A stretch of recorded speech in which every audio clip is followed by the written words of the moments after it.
Greetings, Earthlings. Welcome. This is the ancient secret of the flower of life. Remember your ancient past.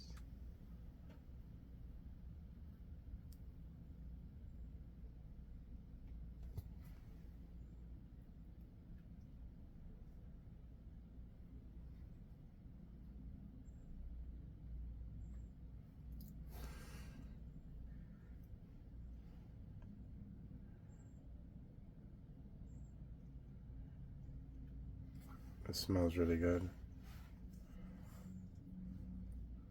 This is really good.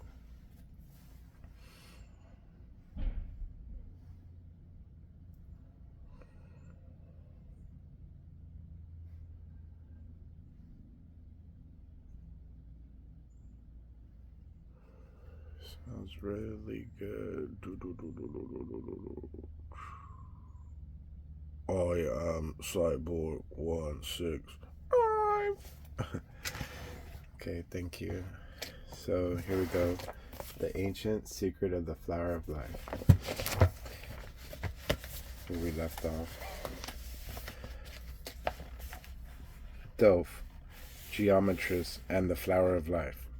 After I had been back from Egypt for 3 or 4 months, Thoth came and said, I want to see the geometries that were given to you by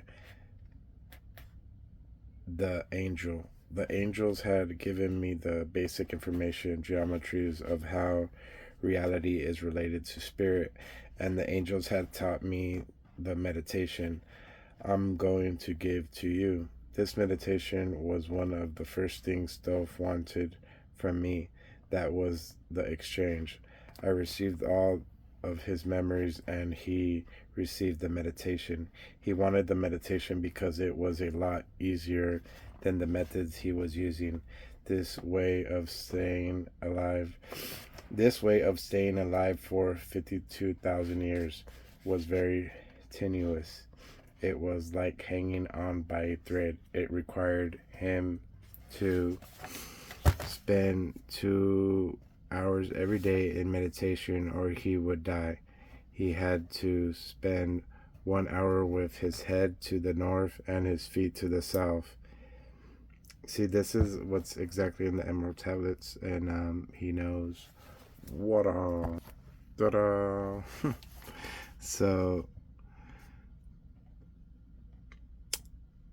very specific meditation. Then he had to spend another hour in a reverse position doing a different meditation. Then once every 50 years, in order to keep his body regenerated, he had to go into what's called the halls of Amenti and sit for 10 years or so before the flower of life. This is a pure flame of consciousness that resides deep in the womb of the earth and to which humanity levels of consciousness is completely dependent on for its very existence. More later on this subject.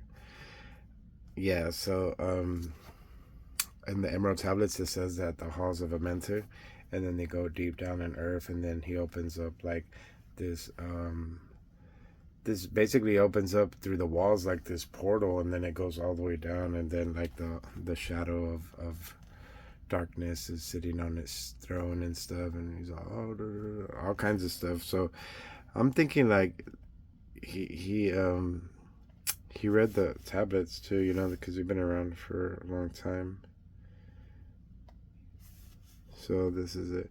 Thoth was very interested in this new meditation because what took him 2 hours to accomplish takes only 6 breaths with the Merkaba meditation. It's quick, efficient, and more accurate, and its potential is much greater as it leads into permanent form of awareness. So Thoth began to give him vast amounts of what he knew. When he would appear in my room, he would not speak with words like we're doing now. He would speak using a combination of telepathy and holographic images. His thoughts to me were holographic, I guess you would say, but there was even more going on than that. If he wanted to describe something to me, I would taste, feel, smell, hear, and see his thoughts. He said he wanted to see what the angels had given me in terms of geometries, so I gave it to him telepathically with a little ball of light, third eye to third eye. Then he looked at the whole thing and about 5 seconds later said that I was missing many levels of interconnection connected information. So for many hours of every day I would sit there making drawings and figuring out what all this stuff was that we now call scared geometry. At that time I had no words for this way of seeing. I didn't know what it was, and in the beginning I had no idea what it really meant, and I didn't know anybody else was aware of it except in the past. I thought I was the only one in the whole world, but the more I became involved, the more I realized that it's been going on forever and it's everywhere throughout the Earth's history and throughout the universe. He taught me in this way for a long time.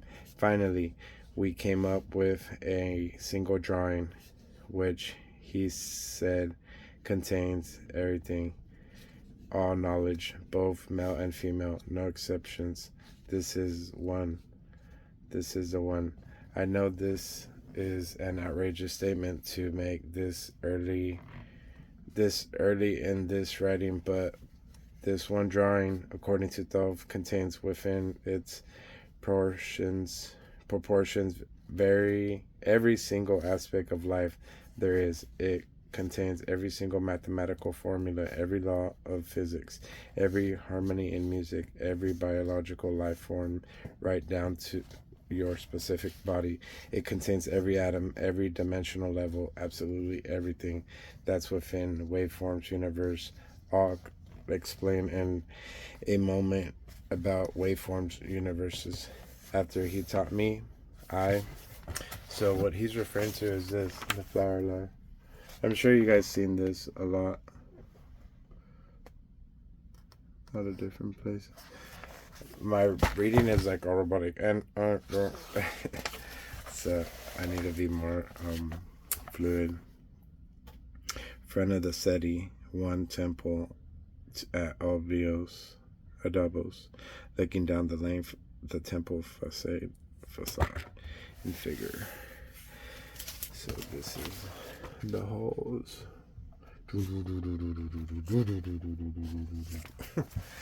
So I was thinking, yeah, when I read this back in the days, I had this crazy meditation. I have a drawing that I still haven't finished, but I went like deep down in this meditation,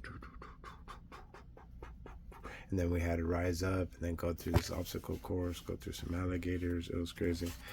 But here we go.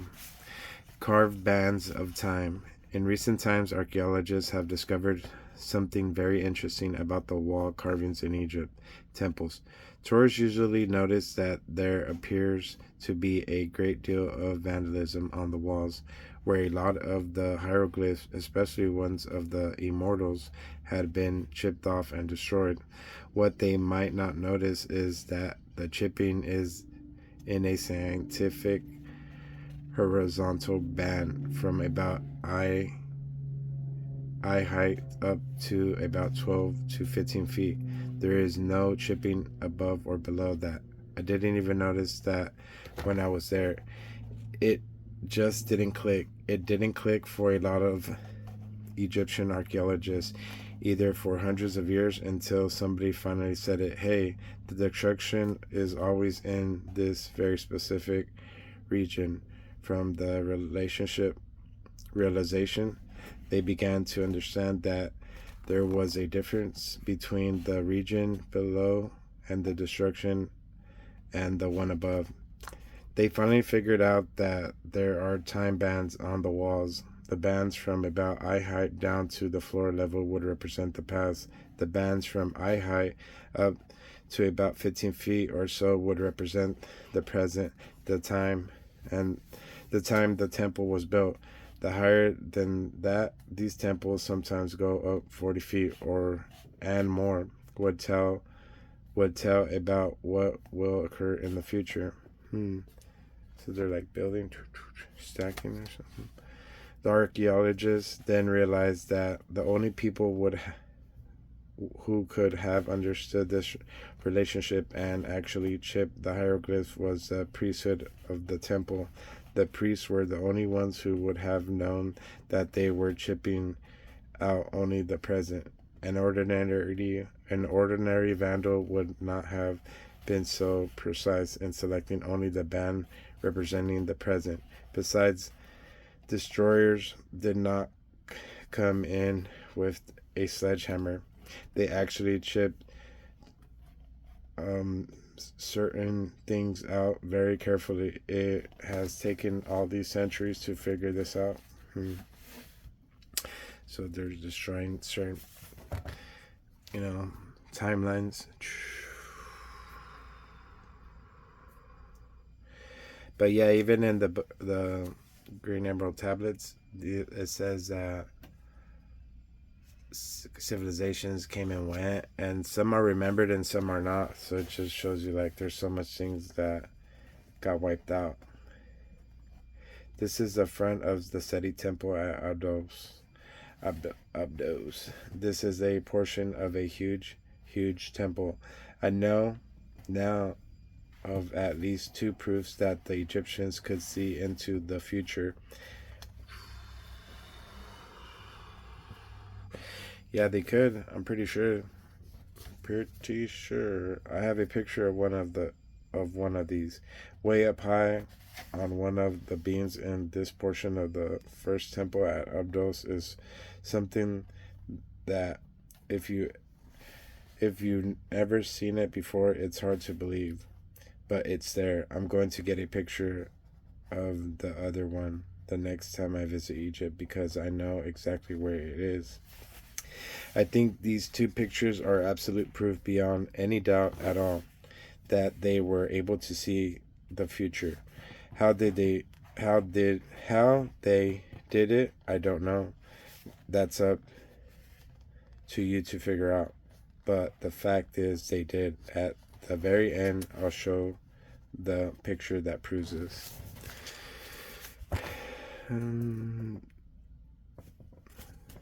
Okay, the Osirian third temple at Abdul's top of the wall is at ground level. Okay. The third temple. This is the third temple of the three, a long open temple. This temple was considered the most scared spot in all of Egypt by the ancient kings and pharaohs because they believed that this was where Osiris had experienced resurrection and become immortal. King Zoser,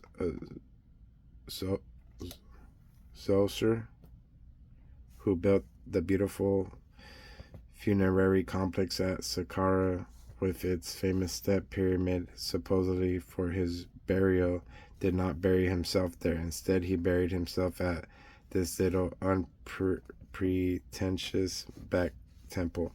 They don't allow anyone into this third temple, but I couldn't just stand to just look down into it.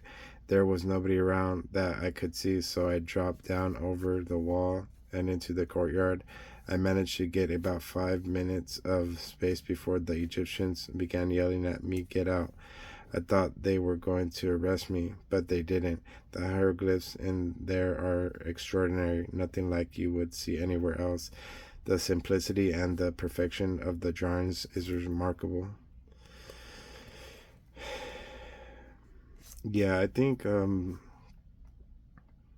right here, the immortals. Yeah, because when Isis resurrected her brother Osiris, like she resurrected every member of his body, and I think who broke him Ra, displaced them and put them everywhere, and she found them, and she brought them back to life. She resurrected them. So, reanimation. Frankenstein, it sounds like, but it's just a lot of stories. So here we go. I'm gonna try to read as best as I can. I'm gotta focus. Here we go. The Second Temple, Scare Geometry, and the Flower of Life, and Flower of Life. This is the second temple of the tree, figured 2 to 25, which is lower than the other two. It was buried under the earth before they dug it out. The ramp seen at the right edge was built to allow access from the higher ground levels. I took this picture from the third temple, looking forward towards the Seti I temple, whose back wall can be seen in the background. The second temple is where the Flower of Life drawing in Katrina's photo were found.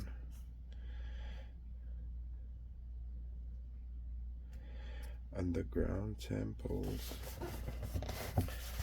It's in black and white, and he was there a long time ago, so there's like a ramp.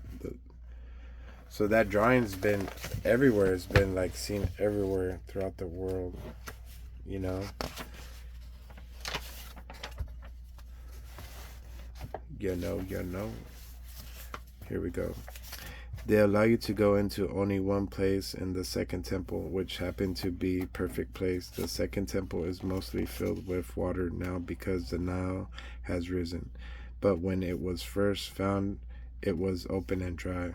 Here are two inside views, figure 1 through 6, of the center of the temple before it filled with water. There are 3 distinct areas. 1, the steps that come in from below to the center of the temple, where there is an altar-like stone, the altar-like stone itself, and 3, the steps that go back down on the other side of the altar, which can't be seen. That here you will see these 3 levels represented in the 3 phases of Osiris religion. You can see the 2 steps in the plane of the Osirian second temple on the next page.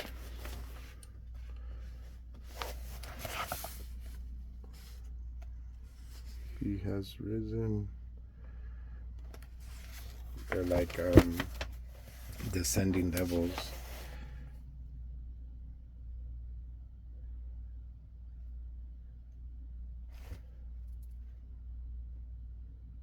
Like they build inside and they say there's legends that there's like a whole like 12 like levels going down in the pyramid, and who knows, they could still live there. Do you guys think so? I feel like they could possibly because in this book it goes on further in the book when we get there, but I'm gonna tell you, like, they go in there through the Sphinx's paw, and they gotta say some commandments and some magic spells in like some ancient language. I forgot which one it was, and it opens up, but the field is like magnetic and like laser like, you know. And Paramount Pictures got like paid like millions of dollars to go inside there and film. And then Egyptian authorities canceled. Like, they basically kept the money and like told him no, he's not going, and he had to pay like some more money. And I think that was Spielberg, or like when they made Stargate. So that movie Stargate was like because of what was going on at that time in that temple where they found out, supposedly, you know. So Lucy Lamy shows here what the original plan of the temple looked like. The 2 back-to-back pentagons show the square geometry that was hidden in its plane. Now I need to give you some background on this geometry. The shape shown at A, figure 1 to 8, is an icosahedron. The surface an icosahedron is made up of equilateral triangles arranged into five-sided pentagonal shapes shown at B, which are called icosahedrals caps in square geometry. Here, the triangles are equilateral. If you were to take the icosahedrals caps off the icosahedron and fit them onto each surface of a dodecahedron, 12 pentagons put together as at C. The resulting shape happens to be the stellated dodecahedron D of the specific proportions of the Christ consciousness grid around the earth. Without this grid, there would not be a new consciousness emerging on this planet. You will understand before the end of this work. Two of these icosahedral caps hinged together are like clamshells indicated at E. These caps are the key as they demonstrate the geometry used in the Christ consciousness grid, and that's what I feel they're depicting in the geometry and plan of this ancient temple. I find it very appropriate that they use back-to-back pentagons in the plan for a temple dedicated to Osiris, and resurrection and ascension led into Christ consciousness. It's very interesting. So it's like a sphere. Can you see?